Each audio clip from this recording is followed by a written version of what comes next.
Namaste, Jai Hind, and somehow it is, call it a quirk of fate, destiny, or somewhere intended that every 4 or 5 months, or at least once in 6 months, I have the opportunity to sit in front of the Honorable LG of Jammu and Kashmir, Manoj Sinha ji, and he very kindly gives us the time. And this time when we are speaking with him, it is on the cusp of a landmark occasion. 4 years of the abrogation of Article 370. Manoj Sinha ji नमस्ते। नमस्ते। जय हिंद। बहुत बहुत धन्यवाद, आपका समय आपने दिया। 4 साल गुजर गए, आपको लगा कि 4 साल गुजर गए, या आप जब व्हेन यू लुक बैक, पहला मैं वहीं से शुरू करता हूँ। नहीं, मुझे 7 अगस्त को 3 साल हो जाएंगे जी। और जिस ऐतिहासिक घड़ी की बात कर रहे हैं वो 4 साल पूरे हो जाएंगे। 3 साल गुजर गया, मैं भी इसे देख रहा हूं, लेकिन कैसे गुजरा इसका मूल्यांकन मुझे लगता है जम्मू कश्मीर के लोग बेहतर ढंग से करेंगे। मैं पलट के देखता हूं तो मुझे 2-3 बातें दिखाई पड़ती हैं, उसको मैं जरूर जिक्र करूंगा। उसका एक तो ये जो स्ट्रीट वायलेंस था वो समाप्त हो गया जी। बड़ी उपलब्धि में मानता हूं इसे। आम आदमी अपनी मर्जी से जी सकता है। लंबे समय बाद जम्मू कश्मीर के लोग ऐसा महसूस कर रहे हैं, अधिसंख्य लोग जी। बदनकाल जो कुछ टेररिस्ट ऑर्गेनाइजेशन या पाकिस्तान या कुछ इनके चट्टे बट्टे 150 दिन 200 दिन बंद के हुआ करते थे, वो समाप्त हो गया। अब स्कूल हो, कॉलेज हो, यूनिवर्सिटी हो, ट्रेड हो, बिजनेस हो, ये सब चल रहा है। और मुझे लगता है कि सूर्यास्त हो उसके पहले ही घर चला जाए। अब आइसक्रीम खाते हुए बच्चे, पोलो व्यू मार्केट में सामान खरीदते हुए नौजवान, झेलम के किनारे गिटार बजाते हुए बच्चे आपको देर रात तक दिखते हैं। ये बड़ा बदलाव है पिछले 4 सालों का। जो दूसरी बात मैं उसमें कहना चाहता हूं कि सामान्य रूप से इसके कारण सबसे ज्यादा तकलीफ गरीब आदमी को थी जी। जो धनाढ्य लोग हैं या मैं कहूं रसूखदार लोग हैं, वो तो उस जमाने में भी लोगों को मैनेज करके अपना काम कर देते हैं। लेकिन परेशानी थी टैक्सी वाले को, ऑटो रिक्शा वाले को, शिकारा वाले को, हाउस बोट वाले को, खोमचा वाले को, रेहड़ी वाले को, छोटे होटल वाले को, रेस्टोरेंट वाले को। अब अनप्रेसिडेंटेड टूरिस्ट जो आया पिछले 2 सालों में जी, तो इनको लग रहा है कि नहीं, अब रियल जम्मू कश्मीर यही है। और 5 अगस्त 2019 के बाद ये बहुत बड़ा बदलाव है। एक दूसरा पक्ष भी उसका आप देख सकते हैं। सामान्य रूप से हमारे देश में क्या माना जाता है, गवर्नमेंट एम्प्लॉई है, जाएगा नहीं जाएगा, बंद कॉल हो तब तो उसे अच्छा बहाना है। तो डेवलपमेंट वर्क भी सफर करता था, कोई अकाउंटेबिलिटी नहीं थी। मुझे लगता है कि 4 वर्षों में ऐसा बदलाव हुआ है कि जहां 9,000 प्रोजेक्ट पूरे होते थे, वहां 90,000 पूरे हो रहे हैं। रफ्तार हमारी 10 गुनी बढ़ गई। काफ़ी चीज़ों का उल्लेख अभी बाकी है। कुछ जो मेन पॉइंट्स आपने कहे, बहुत इंपॉर्टेंट कहे। जैसा आपने कहा बदलाव हुआ है, लोगों को चेंज हुआ है।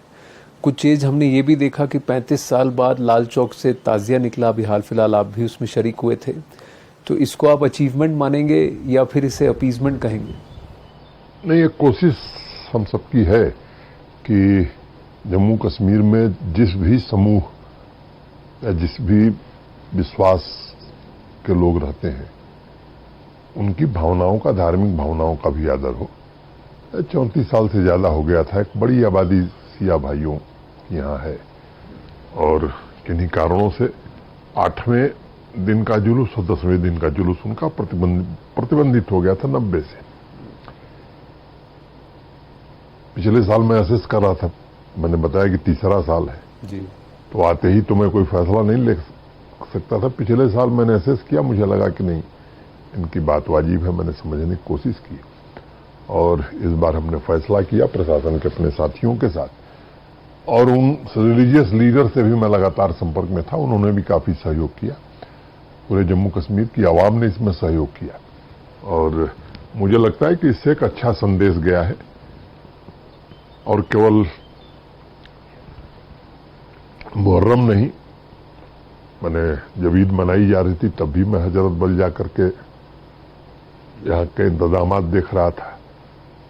श्री अमरनाथ जी की यात्रा है, तो यात्रा भी अच्छे ढंग से हो, इसके लिए बेस कैंप से लेकर के और हर प्रकार की व्यवस्था की जा रही है। और आपको बताते हुए मुझे हर्ष हो रहा है कि पिछले 10 सालों में सबसे ज्यादा बाबा के भक्त अभी तक दर्शन कर चुके हैं। यह आंकड़ा और बढ़ने वाला है और जो फीडबैक भक्त दे रहे हैं वो काफी अच्छा दे रहे हैं। 95-96% से ज्यादा सेटिस्फैक्टरी यात्रा की सुविधाओं को लेकर के उनका फीडबैक है। तो हर तरह के आयोजनों में प्रशासन की ये जिम्मेदारी है कि चाहे वो मचैल माता यात्रा हो रही हो, चाहे बूढ़ा अमरनाथ यात्रा हो रही हो, चाहे वैष्णो देवी की यात्रा हो, किसी भी धर्म का आयोजन है, चाहे सिखों का त्योहार, उसमें भी मैं गया था। तो मैं समझता हूं कि ये हमारे देश की और खासतौर से जम्मू कश्मीर की खूबसूरती है और इस खूबसूरती को हमें बनाए रखना है। यही भाईचारा मुझे लगता है कि कहीं मिसिंग था जो अब कायम हो रहा है। पर मैं बस ये जानना चाहूँगा, काफ़ी लैंडमार्क वो विजुअल्स थे क्योंकि किसी को नहीं लगा था कि ये होगा और कहीं ना कहीं एक धारणा थी कि मोदी जी की सरकार है, बीजेपी सेंट्रल एडमिनिस्ट्रेशन है, ये इसको एंकरेज नहीं करेंगे। पर जब आप उनके साथ गए और मुझे पता लगा कि 6 से 8 2 घंटे का आपने टाइम दिया था लेकिन वो 6 घंटे तक खिंच गया था, 12 बजे तक आपने उनको परमिशन दी। आपको कैसा लगा? क्या वहाँ पर आपको क्या फीडबैक कैसा लगा लोगों के बीच वहाँ उस भीड़ में जाकर के और उनके साथ? मुझे बहुत अच्छा लगा। और भीड़ में लोग, एक तो वो समय ऐसा होता है कि बड़े ही गमगीन होते हैं वो जी। बावजूद इसके मैंने कई लोगों को पानी भी पिलाया, फ्रूट जूस भी पिलाया, तो उनके चेहरे के भाव से मैं समझ सकता हूं कि आत्मिक संतोष का भाव उस पूरी भीड़ में था। नहीं तो लाखों की भीड़ में कल्पना करिए कि पहुंचना और एकदम पूरी तरह से शांतिपूर्वक सब कुछ हो, तो ये तो देश और दुनिया को संदेश देता है कि नहीं, यहां चीजें पूरी तरह बदल गई हैं। काफी कुछ बदल गया है। 4 साल एब्रोगेशन के हो गए हैं, 3 साल आपके कार्यकाल के हो गए हैं। जम्मू कश्मीर के आप चुनाव के लिए तैयार हैं? मुझे लगता है कि सीधा सवाल थोड़ा मुझे जी, यहां चुनाव जरूर होंगे। गृह मंत्री जी ने देश की संसद को और संसद के माध्यम से देश और जम्मू कश्मीर को यह भरोसा दिया था और बहुत स्पष्टता के साथ कहा था, delimitation first, assembly election second, then statehood at appropriate time. आपको मालूम है कि स्टेट रीऑर्गेनाइजेशन एक्ट में 7 असेंबली की सीटें बढ़ी थी। उनकी बाउंड्री क्या होगी, बिना इसके तो चुनाव नहीं हो सकता था। डिलिमिटेशन कमीशन ने बहुत शिद्दत के साथ, कई बार उनका दौरा हुआ, डिफरेंट स्टेक होल्डर से मिले वो, और उस काम को उन्होंने पूरा कर दिया। अब जो इलेक्टोरल रोल था वो पुराना था जी। बीच में पिछले 3-4 सालों में जो नौजवान मतदाता बने हैं, बिना उनको मतदाता सूची में शामिल किए हुए तो चुनाव नहीं हो, उस काम को भी अब खत्म कर लिया है। और इलेक्शन कमीशन एक कॉन्स्टिट्यूशनल बॉडी है, उनको कॉल लेना है कि कब चुनाव कराएंगे। जम्मू कश्मीर प्रशासन पूरी तरह से तैयार है। जब भी चुनाव आयोग कहेगा हम चुनाव जरूर करेंगे। तो आप तैयार हैं चुनाव के लिए, चाहे वो लोकसभा 2024 से पहले भी अगर इसका डिसीजन होता है? मैंने कहा कि ये कॉल इलेक्शन कमीशन को लेना है। जब भारत का निर्वाचन आयोग कहेगा चुनाव कराने के लिए हम तैयार हैं। और अभी यूएलबी अर्बन लोकल बॉडीज की मतदाता सूची का पुनरीक्षण का काम हमने शुरू करा दिया है और हम कोशिश करेंगे कि इनके चुनाव भी हो। पर इसमें भी एक कंसर्न ये है एलजी साहब कि बहुत सारे जो एक्स मिलिटेंट्स हैं, सेपरेटिस्ट हैं, वो शायद अब मेन स्ट्रीम पॉलिटिक्स में जुड़ने की कोशिश करें, इलेक्टोरल प्रोसेस के जरिए घुस के फिर से नैरेटिव घुमाने की कोशिश करें। और कहीं ना कहीं यहाँ पर पाकिस्तान की कवायद है, यहाँ पर कोशिश है कि सॉफ्ट सेपरेटिज्म को फिर से जगह देने की कोशिश करें। ये कंसर्न है आपके लिए, आपको लगता है?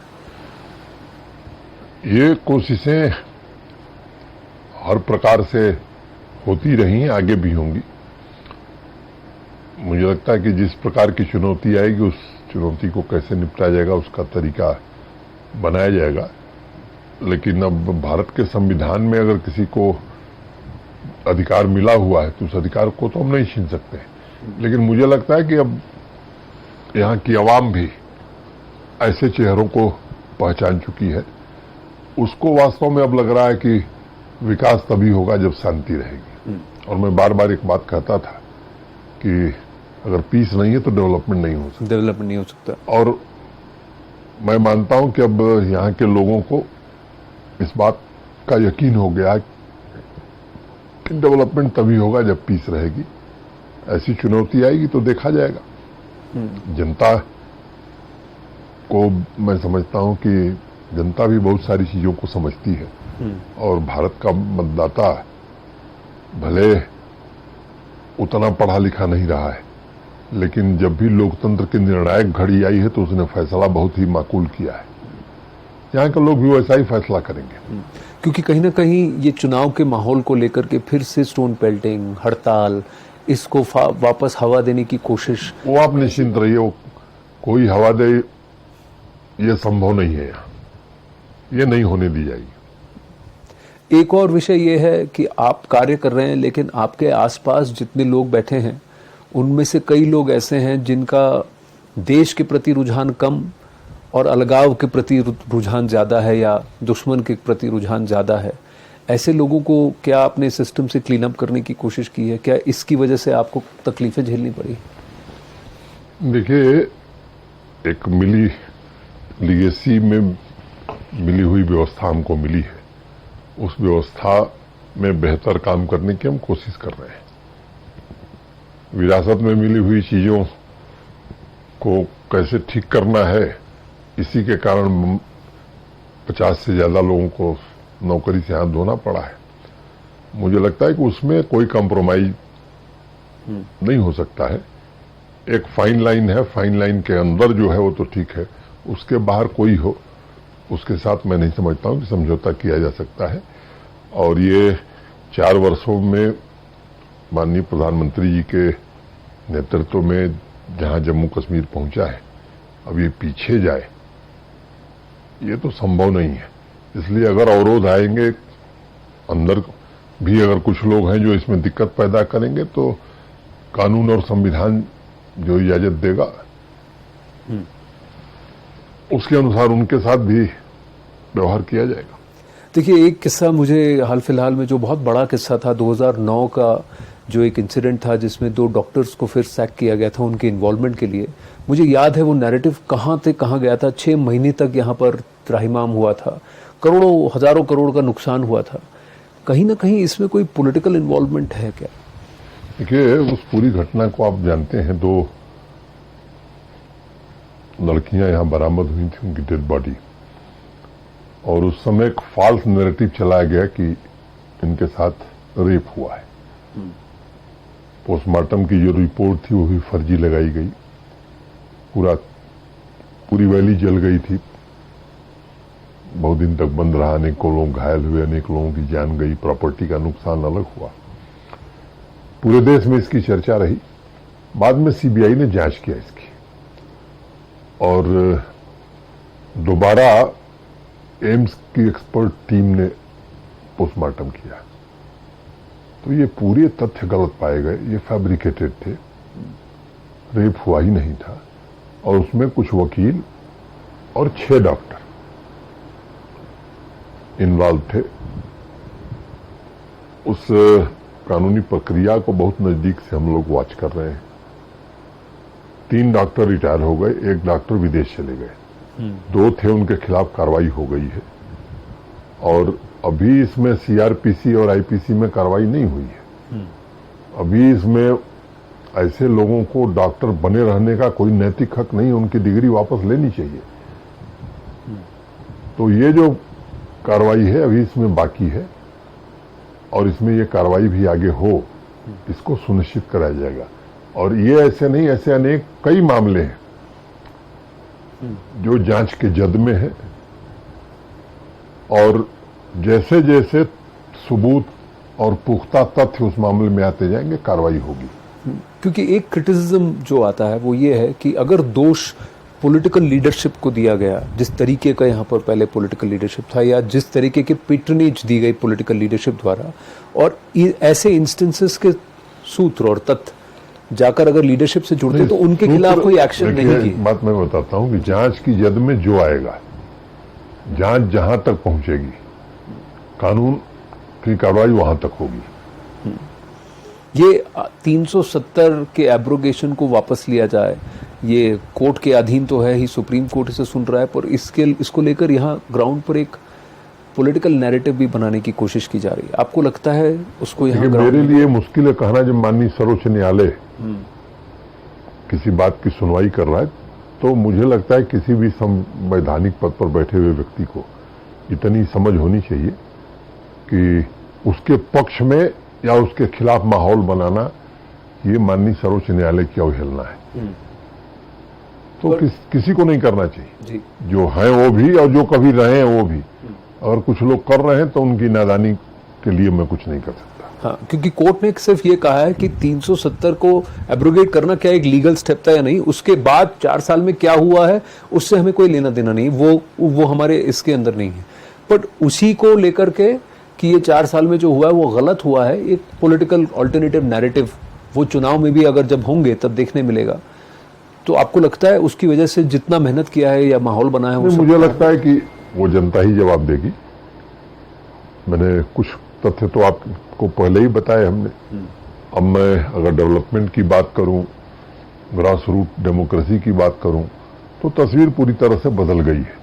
मैंने अब काम लोगों के चुने हुए नुमाइंदे तय करते हैं कि हमारी पंचायत में ये काम होंगे, और पंचायतों वास्तव में आप देखेंगे तो यहाँ तो पंचायती राज सिस्टम कभी था ही नहीं।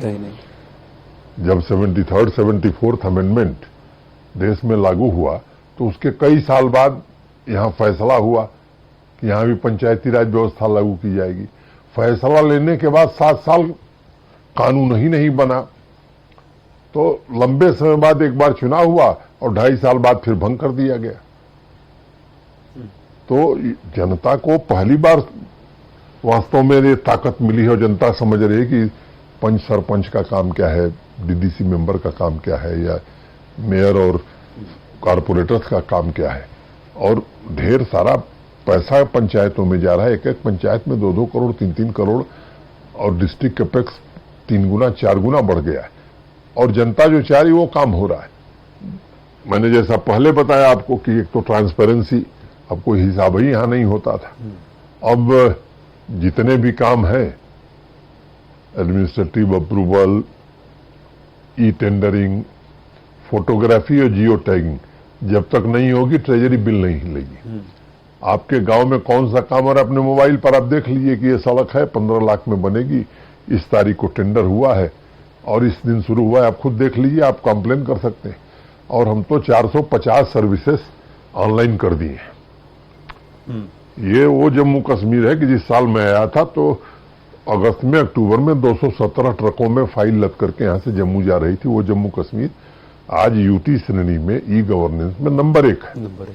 450 से ज्यादा सर्विसेज ऑनलाइन कर दी गई हैं। और यही नहीं, जनता को अधिकार ज्यादा से ज्यादा मिले इसलिए उसमें एक और काम कर रहे हैं।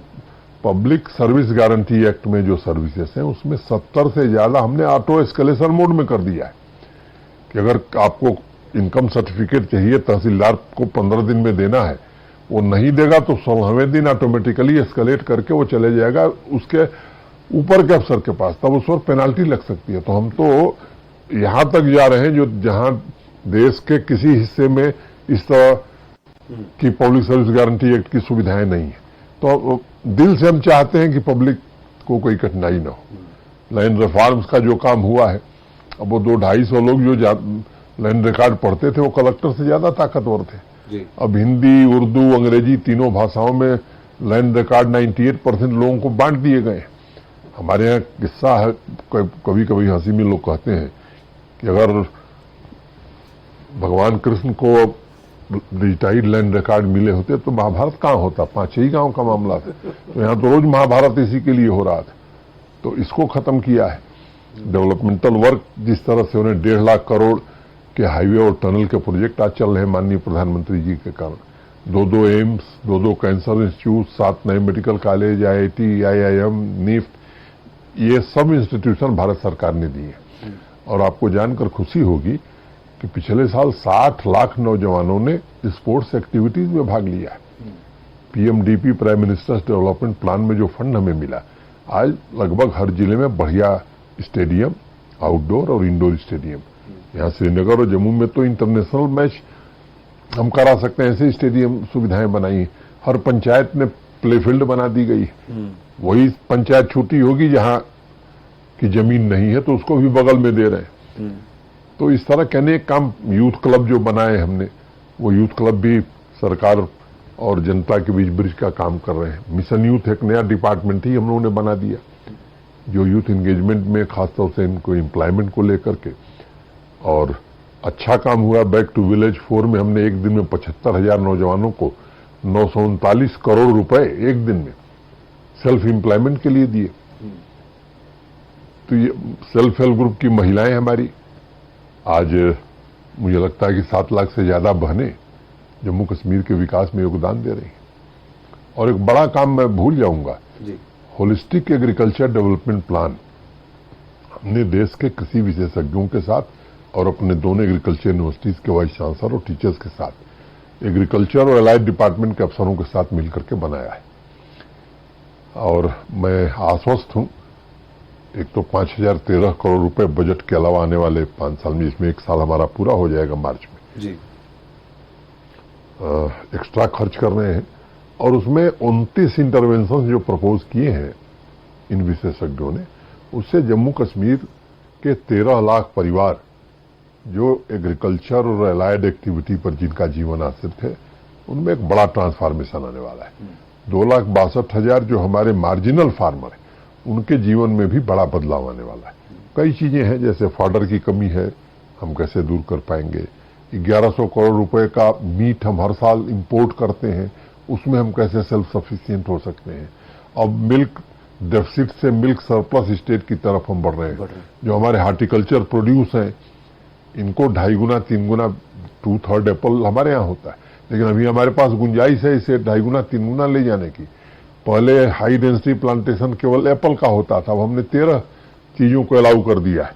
तो इस तरह से agriculture, allied sector, tourism, industry 75-80 हजार करोड़ का इन्वेस्टमेंट, और 30,000-28,000 करोड़ के तो काम जमीन पर दिख रहे हैं। कुछ प्रोजेक्ट पूरे हो गए, कुछ हो रहे हैं। अब ईमार ग्रुप भी यहाँ मॉल बना रहा है, IT टावर बना रहा है।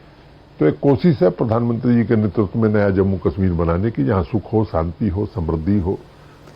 कहीं ऐसा तो नहीं कि अगर हम न्यूज 18 की तरफ से ग्राउंड पर एक सर्वे करें कि जम्मू कश्मीर में सेंट्रल एडमिनिस्ट्रेशन चलते रहना चाहिए और या फिर असेंबली चुनाव कराने चाहिए, तो फिर फैसला आपके पक्ष में तो नहीं आए? मैं आपका आभार मानूंगा अगर इस तरह का एक सर्वे कर लें आप और सीक्रेट वोटिंग करा लें, और फिर उसका रिजल्ट अगर बताएंगे आप, तो मुझे भी अपने बारे में रिव्यू करने का एक मौका मिलेगा कि और हमें सुधार करने की कहाँ गुंजाइश। वैसे हम रैपिड असेसमेंट सिस्टम रखे हुए अपनी सर्विसेज के बारे में, और 90% के आसपास अप्रूवल मैंने रेटिंग है मेरी प्रशासन की।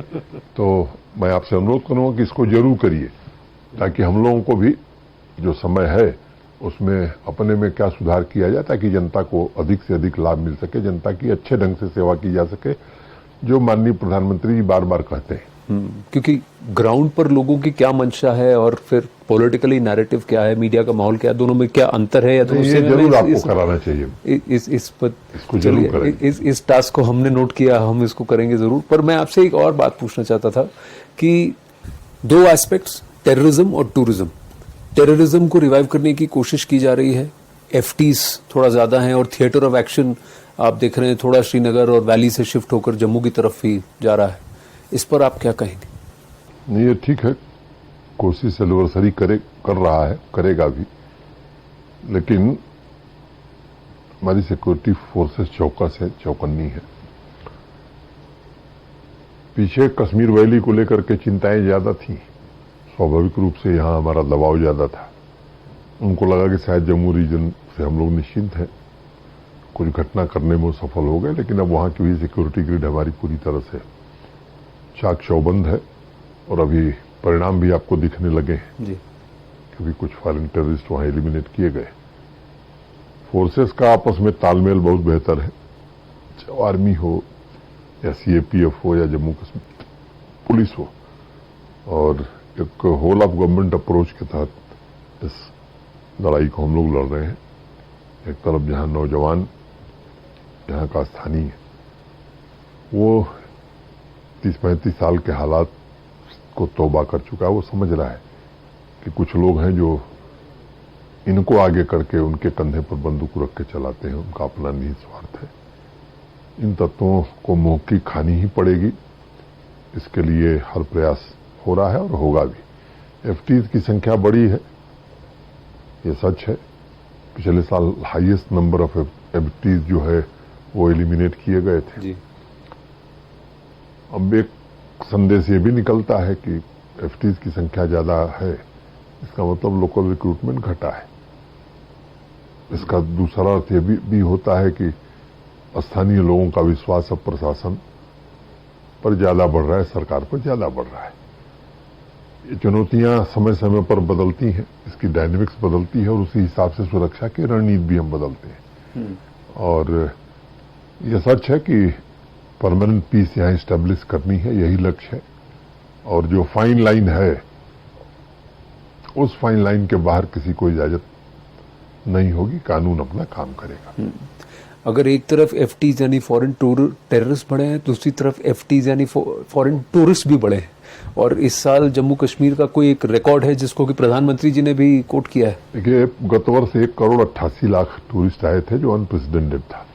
अभी मैं 3 दिन पहले 1,88,00,000। हाँ, 3 दिन पहले मैं चरारे शरीफ गया था जी। Probably it was Tuesday.